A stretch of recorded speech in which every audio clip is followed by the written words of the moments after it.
From the stars, or make that from the swamp to the stars, it is time to head over to little Timmy Seanor and the UFO report. Nobody's gonna know. They're gonna know.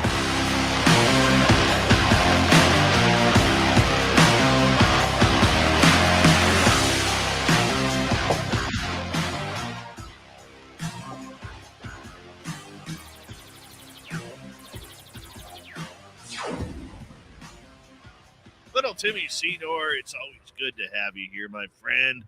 How you been doing? Great. Been doing really well, just hanging out. It's actually blizzarding like crazy outside right now, so probably no school around here. As soon as we get a little frosting on the roads around here, everything shuts down. There was madness if you read some of the headlines from people on their commute home from Portland, Oregon. It's funny how snow is handled here opposed to everywhere else in the world. West Coast doesn't have snow. Oh, I'm laughing because I am like, snow? Really? They're not canceling school here. We're supposed to get another foot here and then another foot on the weekend. That doesn't cancel school here.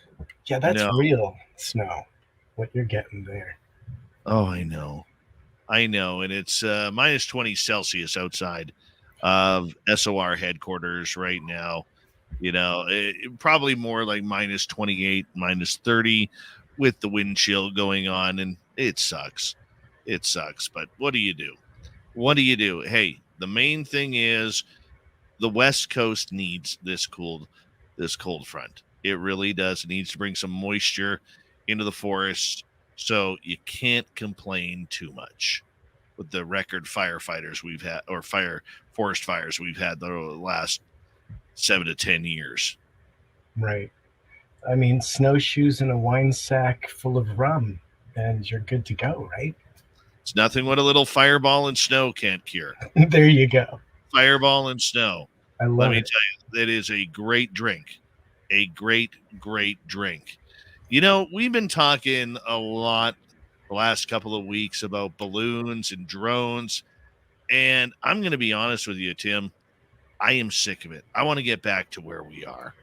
I want to get back to some UFOs and aliens and what's happening around the UFO world, because there's a lot going on, and I want to get your opinion on this, because I cannot get this out of my head.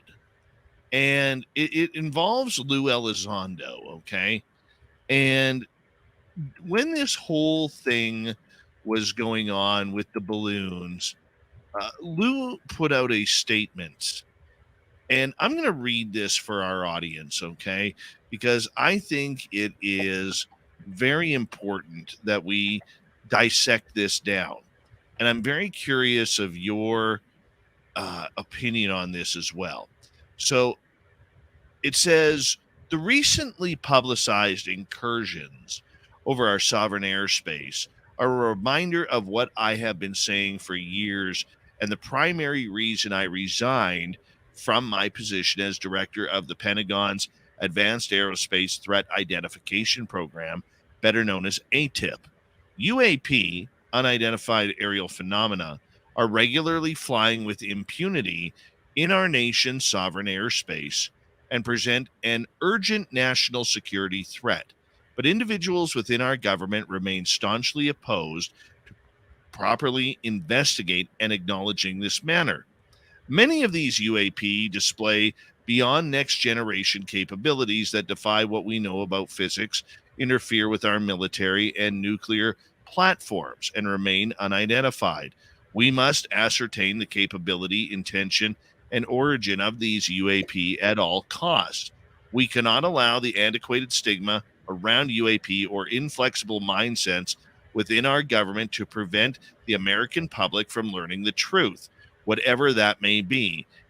It is time for the White House, the intelligence community, and our military to truly begin taking this matter seriously and to start working together in the best interest of the American people.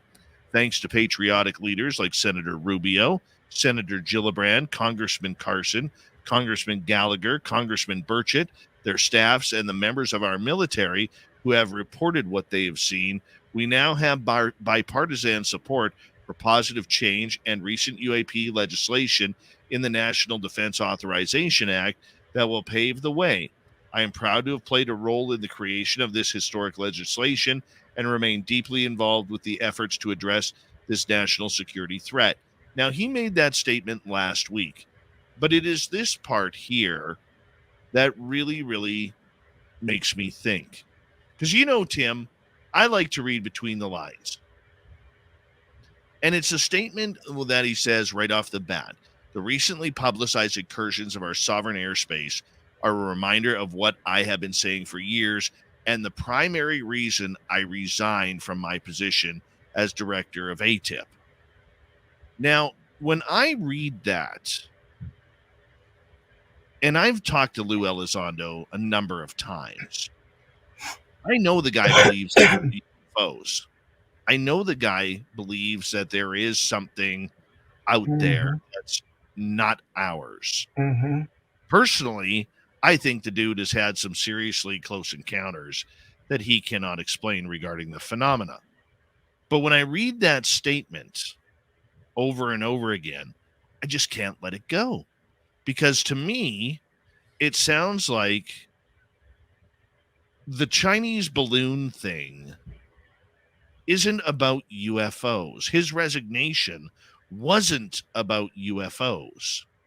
It was more about other countries' technologies that were being seen and have been seen for years that the U.S. government wasn't doing anything about, in his opinion. Okay? Because UAP, and you know how much I hate that term, and I hate using the term. It feels false rolling off my tongue. That's a government term, okay, for this subject matter. And to me, it really defined the difference between an unidentified flying object, a UFO, and something that is man-made.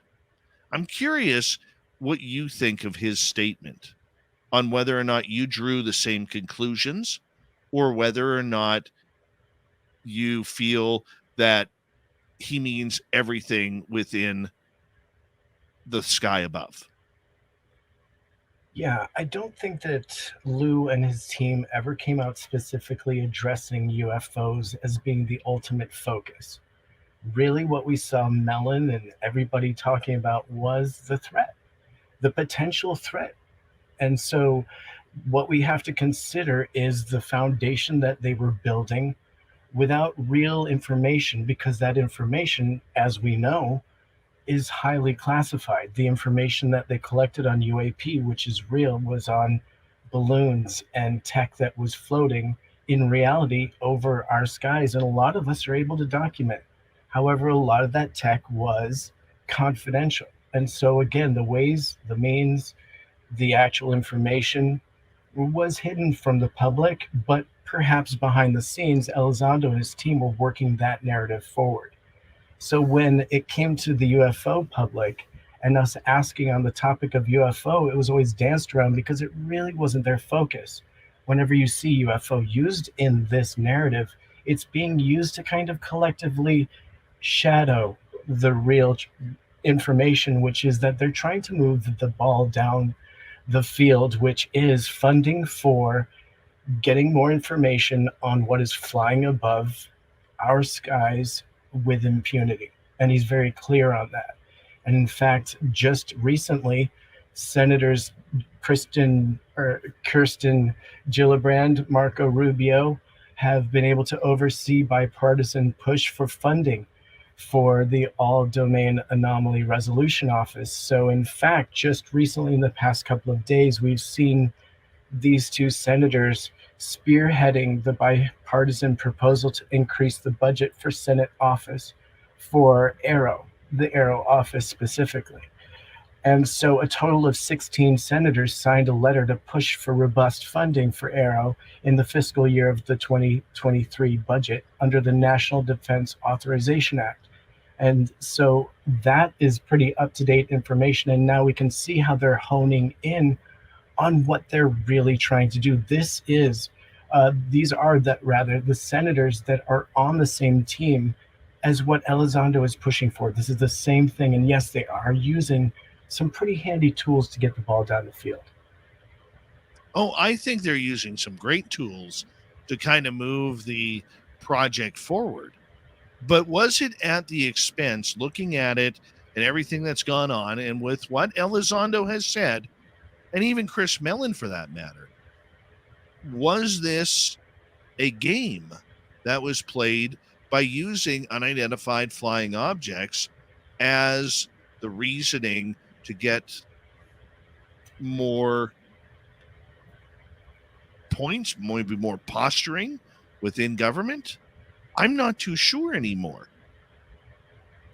Well, I think at one point, a direct quote would be that he was trying to burn ufology to the ground, right? And in the ashes, we have UAP and a reality of UAP, because here it is.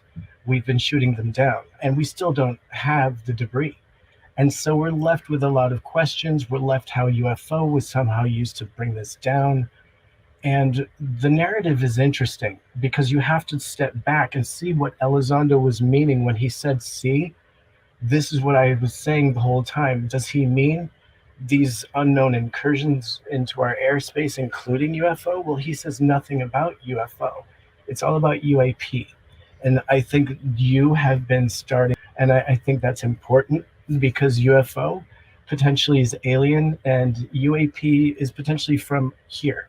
But that can also include earthly natural events. So the phenomena, and it could be ET as well in their consideration, but I don't see it ever enter into the purview. And I mean, Mick West is pretty clear that UAP and UFO are different things as well.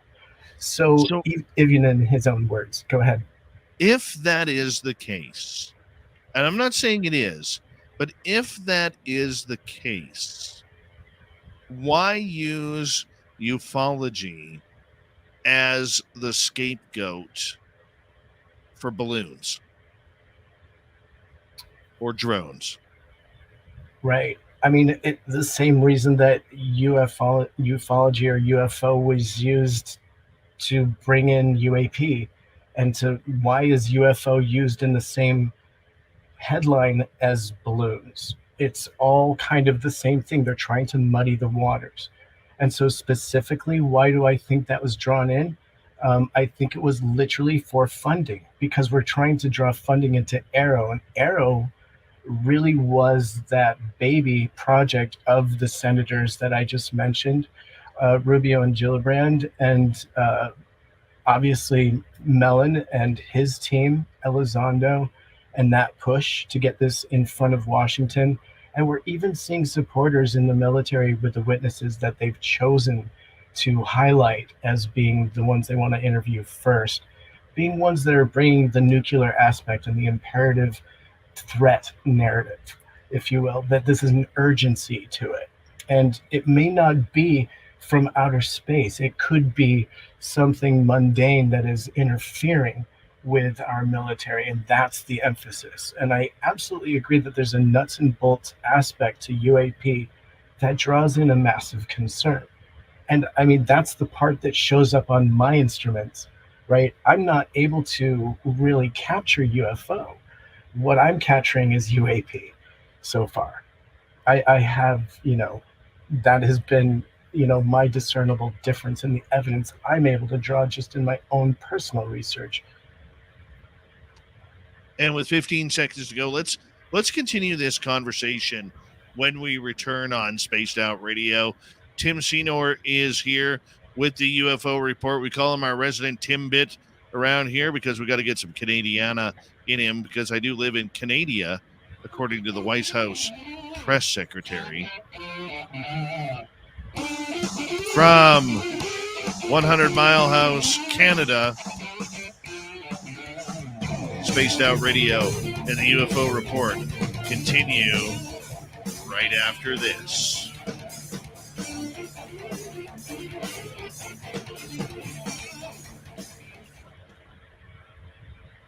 Hey, Tim. There's something wrong with your microphone. I think you're on your computer mic and not your studio mic. Okay, cool. Thanks for that. Heads up.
All right, where are you, little Timmy Seanor?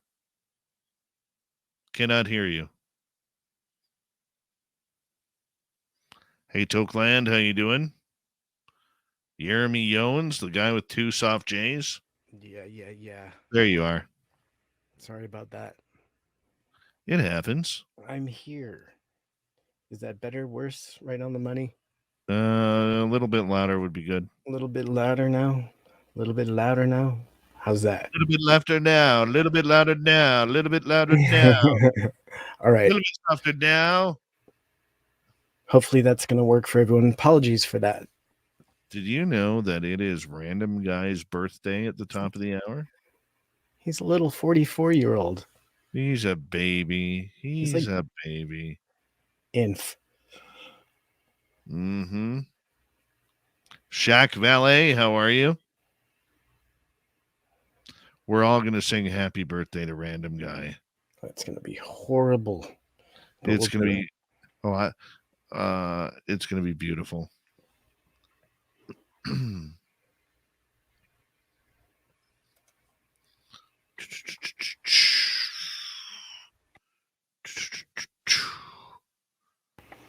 I hadn't pushed all my studio buttons. Now I got background noise again. There you go. How's that? Yeah, but we need to get you a little bit louder now. A little bit louder now. A little bit louder. There's like a sweet spot. Yeah. Yeah, it's crazy. I have a Apparently, loud computer fan. Apparently, Random Guy is going to bring his red-headed mohawk on camera tonight. The mullet man. Random guy, I like it. showing the public his chubby thighs. I wasn't ready for that. Mhm. That's great. Oh, I'll tell you. Random Guy walks into a KFC. People get hungry. the manager gets excited. You got that right.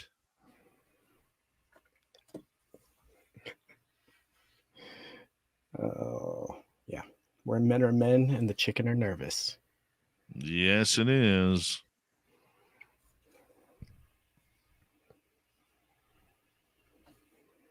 We should welcome in all of the alphabet agencies and agents tuning us in tonight on Spaced Out Radio. Hi, how are you?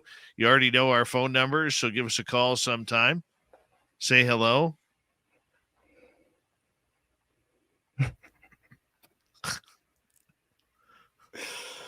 Oh, if you were joking. So, do you ski? I think I asked you before. Or I used to. snowboard? I used to ski. You were a skier. Okay. Oh, yeah. There was nothing better than a good black diamond. Yeah. Yeah, for sure. Oh, I yeah. mean, I was a horrible snowboarder. I only tried it a few times. In fact, I tried one of the first Burton boards ever that came out, and it was just a plank of wood with a rope on the tip of it. And it was basically just a death slide down the mountain in like hopes and prayers. But good times. Early days of snowboarding. Yeah. Put it this way, in order for me to ski, I had to tape up my knees so tight that after like a couple hours, they were killing me because I've torn both the ACL and MCLs in my knees. Wow. And skiing really isn't conducive to knee problems like that. So, Yeah. as much as I hate it, because I loved skiing, I would do anything to ski again. I just can't. We got 5 seconds here, buddy. Thank you to our super chatters tonight. We very much appreciate the love and our new subscribers as well. Here we go.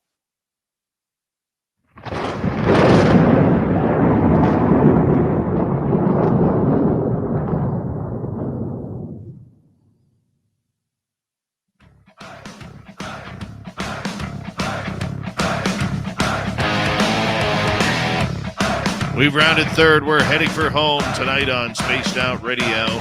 Thank you so much for joining us. My name is Dave Scott. Very much appreciate earning your listening ears. I want to remind you that if you've missed most of this show or others, check out our free archives at youtube.com/Spaced Out Radio. Do old Davey the favor. Hit that subscribe button. Our website is spacedoutradio.com. We have a plethora of features for you. Rock out to Bumblefoot, read the news wire, check out our swag as well. Follow us on Twitter at Spaced Out Radio, Instagram at Spaced Out Radio Show, and on TikTok at Spaced Out Radio. We continue on with the UFO report. Our good friend, little Timmy Seanor, is with us. Yes, all the way from the blizzard conditions of Portland, Oregon. Tim, welcome back. It's a total whiteout. Total whiteout. Derek in the chat room is saying, hey, Dave, when can I come on camera and I want to show off my dreads? Well, if you got beautiful hair like that, we may make time. Right? Yeah. Right before the break, we were talking about whether or not this is a ploy to kind of, I don't know what it is about the UFO field, and UAP and the big difference. You have always been a real nuts and bolts guy. You and I have had long discussions and even some terse discussions. I won't say arguments because you and I don't argue, but some terse discussions regarding nuts and bolts versus the phenomena. And are you seeing a change now in the difference between UFOs and UAP after what we've seen over the last couple of weeks? Definitely. Yeah. I mean, that's a great way to put it. In the ashes of ufology, we now have UAP. Now, definitely UFOs exist, but boy, are they hard to capture. And isn't their history just elusive? Now, UAP is something that we can collate. There's data on it. These things are definitely in our skies. And we have information from our military and all over the place on it. It is a totally different beast. More than likely, if UFO exists, it's not from here or from now or whatever you want to call that. It's an other, and it's probably not human. Like, let's just call that. But then we have UAP, which also could include ET and UFO, because I don't want to discern those out of the box, because anything could be UAP at this point. And even our highest levels in government are talking about that fact. They love to discern the two, but they're like, in this case, it's not aliens, but they're still, making that statement to us that, hey, don't worry, this one is not aliens. Like, okay, cool. Well, thanks for saying aliens publicly to the world, in that fashion, and then laugh about it, which is also super helpful. But the fact of the matter is, we know that they're using really cool, high-tech technology looking for UAP, not even to just prove it, but just to make sure that we're not being threatened by it, right? Because that's what we've seen, is they detected it and then they took it down, and they wanted to be able to prove that that was feasible and possible and doable. And now we see Senators Gillibrand and Rubio coming out asking for more money for Arrow. What does that tell me? Is that they're not even thinking about UFO anymore. That's not even in their purview. They understand how to use UFO to get funding, but it's really about the things that they believe in, quote unquote. And I would say that a lot of these people may believe in the possibilities of UFO, but it's not their biggest concern. They're not worried about aliens because in their minds, it's been here for a long time and it's not threatening us, right? The threat is something that they can actually see and collate, and that's UAP. See, I tend to agree with you now. You know, for a long time, I was really, really naive to the idea that this was about UFOs. That Tom DeLonge and the To the Stars Academy were about unidentified flying objects. And even though I fought that because I never supported the To the Stars Academy, just something seemed a little greasy about it. Now, looking at it, I think that we have to really separate what the government is showing us comparatively to what is truly going on. And it almost makes me wonder now whether or not people like Lou Elizondo or Chris Mellon or whoever are actually pushing for a UFO agenda. It does make me wonder whether or not, you know, over the years we always heard about this shadow type government that is controlling the UFO news. I believe, you know, uh what were they called? The something college, right? The secret. The secret, like a secret college or whatever, you know. And look, I didn't want to believe that. I do believe with all of the incursions and everything that has happened from before Roswell, you know, months before Roswell to where we are today, I do believe there are alien incursions happening, whether it's with the military. I mean, you look at the story Random Guy told us, you know, about his buddy in the Navy having that craft come out of the water, hover right on the flight line of the aircraft carrier, and then shoot up in the sky at 68,000 miles an hour. That's nothing of our technology. Or submarines or naval vessels recording things going underwater at near Mach speed, which we cannot do, even with the best of the torpedoes. And I'm just looking at the big picture now and wondering if there isn't some sort of cover up of the UFO phenomena through UAP. Could that be possible, Tim? I mean, absolutely. And the waters are so murky. It's like which one is covering which. And I think that each story, everything that happens, like it's literally like that film Wag the Dog. They take it play by play. They're like, how are we going to handle this? What do we want the final outcome of this to be? Because they have predictable results with every maneuver that they make. And so they know that if they want this to be a balloon in the media as the result, well, then they'll make sure they have footage of that just in case they need it, whether they have to fake it or not. They'll have that footage. It's just one of those things. That's how the film Wag the Dog worked. One way or another, they had their result happen, right? And it is that way. I absolutely guarantee it. And it's not just that way in this country. That's the way it is in most countries, I'm sure. We're absolutely under a mind control through our media. And so it's really tough to weed through and get real facts. And what you need to do is try and get as close to a public source for some of these stories as possible. So like if something comes out as a UFO initially in the media, well, follow that trail, you know, rather than something that is already disguised as UAP. I think that's already kind of a convoluted message. But you brought up TTSA and some of the origins of UAP in itself. And I think that TTSA came out under the premise of hoping for technologies sourced through their metamaterials they claim to have. And they had diagrams even of great intergalactic spacecraft and things like that on their website. And it kind of promised investors a hope for the future, something through their metamaterial resources and their refined science.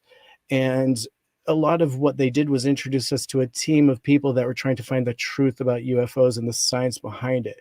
And so they were already laying the groundwork for what they now have is these or let's call it the transmedium UAP. And we're now even seeing them in the skies, and maybe they shot one down recently.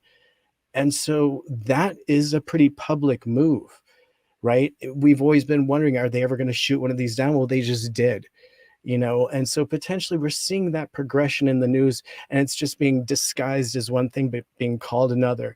They use the UFO word in a lot of the publications to get people's attention for a reason, but then immediately in the subtext they immediately negate UFO out of the reality of what they're about to get into. So they use UFO to get you there, and then now it's UAP, and then suddenly it's just a discussion of balloons.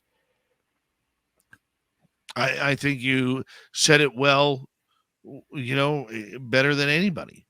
I really do. And I think you're absolutely right regarding the fact that we do have to correlate a difference between UFOs and UAP now. And I don't think, it makes me wonder about somebody like Tim Burchett, the congressman out of, I believe, somewhere in the South, Arkansas or somewhere along those lines, where he has been, grandstanding over the last number of months, literally saying to the American public, we are lying to you about what we know about UFOs. We are lying to you about extraterrestrials and aliens. There's more there. Why aren't you asking about it? Why isn't the Navy giving it up, or the Pentagon, or the alphabet agencies, or the government? Is he the only one really speaking truthfully here? Because there is more to it, and maybe there is that shadow agency in Washington, D.C. that is looking after the UFO portion. Oh, I absolutely think so. And in fact, I think it's less shadowy than we consider. Let's out the space program and not call it secret. I know it's called the secret space program, but SSP has gotten such a weird rap and a lot of BS attached to it. If there is a reality of a secret space program, it would absolutely be handling the other that is coming to this planet. You hear a lot of things about that, but it's again really hard to weed through what's true and what's not. Now we see tons of money being spent on that and not a lot of media information, not even from them. They always talk about satellites, but I don't think that's really the focus of Space Force, necessarily all of it. Now there's an aspect potentially of Space Force that is secret. Can we call that the secret space program? Maybe. And so that is also a very murky water to get into. But I do believe that there is a nuts and bolts aspect to ufology that is still real and that still has existed forever, and that is secret, and that maybe our government does know about and doesn't want to give us anything on, because they're using it to divert their own narrative, their own program. The last thing they want to do is strike fear into us at the same time as causing chaos in their chain of spending, right? That would be a massive upheaval of not only our financial world, but our social world if they were to reveal that reality. That's just fact. And there's no way around it. We don't want to admit that amongst us, but that is absolutely the way it would appear on paper if you were to do the math. Them giving us the truth on the nuts and bolts aspect of potential contact would throw everything completely off. And so, we've talked about that Pandora's box, but I don't think we've even scratched the surface about what that would really reveal. The rest of the world is actually waiting for somebody to pull the plug on the truth behind it. Somebody has it all, and they're waiting for the US potentially to lead the way, because historically that has been the way. The US usually leads on things and the rest of the world follows. And that is very true. And the U.S. seems to want to lead the way into this entire phenomena here. Okay, but the question is, where'd the UFOs go? Okay, where did the crash retrievals go? Where did the potential ET contact go? We know it's happened. We know it's currently happening. We know the reports are coming in. We know that the so-called eyewitnesses that are getting their day in court as a whistleblower are going to be talking about the phenomena. Where does all that go? Does it stick with the NSA? Does it go to the CIA, the NRO, the RG? I don't know. Right. Well, we see Enigma trying to get in too. And they want to collate everything historically and gather new reports. So there's a lot of people that want to be the one-stop shop for data. But I mean, absolutely, there has to be some kind of historical relevancy when you're looking into this topic. And if they are seriously trying to do that, according to what the 2023 report is going to require for the next year, they have to historically come up with a lot of information and then collate it and see how it works into our current narrative. And the thing is, you may find a lot of what that stuff historically was disinformation based on events that they were covering up, that was maybe something as simple as a Chinese balloon, landing, but they had to call it Roswell sequence of events. Do you see what I'm saying? Like, historically, there's so little information that we can get on fact.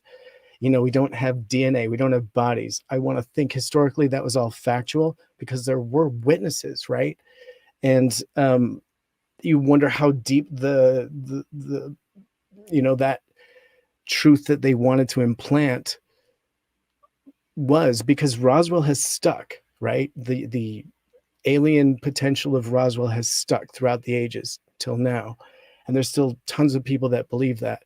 However, now that we see how the UFO topic is totally used to cover up events that we don't really want to talk about, that could be mundane, such as a Chinese balloon, that could have been the story, another cover up, and the truth eventually had to come out, and they were like, okay, look, it was a balloon, it was a weather balloon. And by that point, everyone was like, yeah, right. That was aliens, and you don't want to tell us. So I think it's so hard to look at those historical events and know what's real and what isn't based on what we're seeing right now, especially. I'm kind of new to this, but to me, this looks like a repeat of things that have happened in history. They would love to keep UFOs in the headlines whenever they talk about things that they're not sure what they are, whether they're ours or theirs. They could be alien. I mean, that's a slap in the face to the reality of the fact that there could be alien here. I don't think they're even interested in that. Now, some believers are in there, and maybe they're looking for that truth.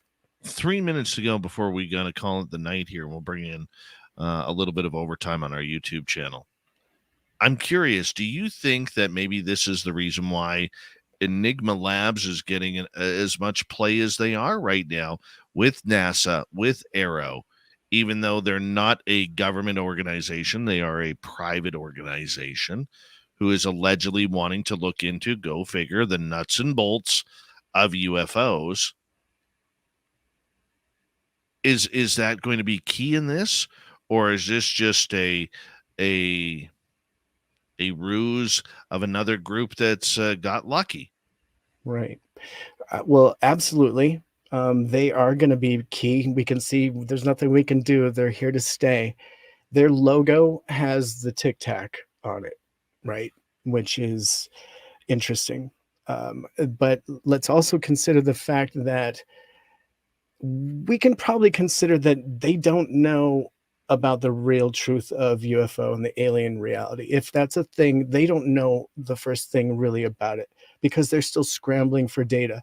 They're willing to spend a lot of money for it, and they're outwardly, asking their own government officials to dig into the history and see if there was a cover up, see what the truth of this is. They want to obviously find out and out it. So if there is anything truly to UFO, it's going to be brought out, and let's see how they handle it, because at some point they will discover that there is a massive gray area here and it's not mundane. So I think it's going to be pivotal for these things, with if they're honest and transparent, and things like MUFON keeping some checks and balances, and hopefully a watchdog group comes out and keeps checks and balances, we can get the real truth out, that there is still that gray area. And if they're honest, they'll admit they don't know a thing about it yet. They really don't. And with 90 seconds to go, where do we point our eyes? If we're looking for UFOs, where in this whole government sanctum do we point our eyes? Back to public, all the public data, creating watchdog groups, creating groups that can represent the public, and real witnesses and real UFO information, and get that stuff up on Washington. You got that right. You got that right. Well, I tend to think the same, Tim.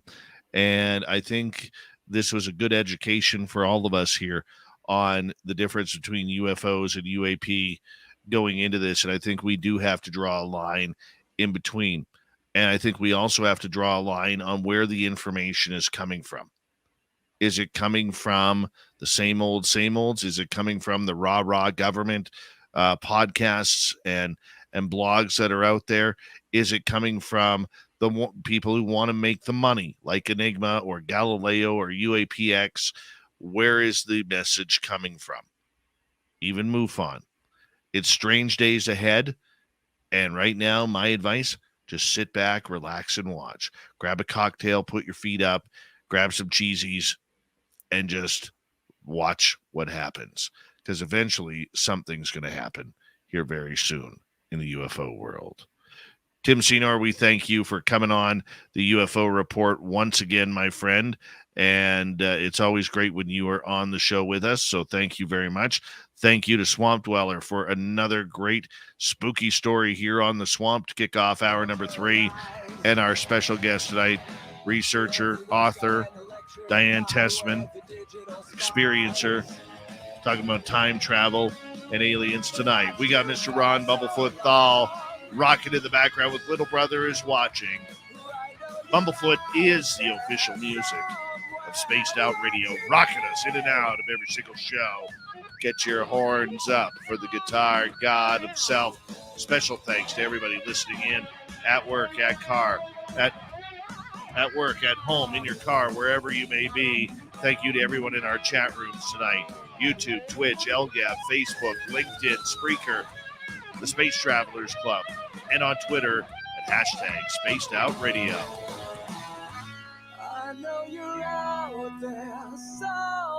Remember, this show is copyrighted by Spaced Out Radio and SOR Media Ventures Limited. Thank you so much for choosing to share your evening with us, because together, my friends, we're watching. We own the night. Mr. Bumblefoot, we need a favor. We need you to take us home.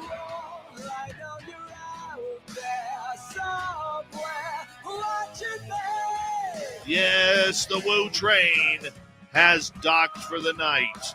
But soon, my friends, we shall ride again. Your seats are always available. Your tickets never expire. And if you want to bring a friend, we've got room for them too. Good night.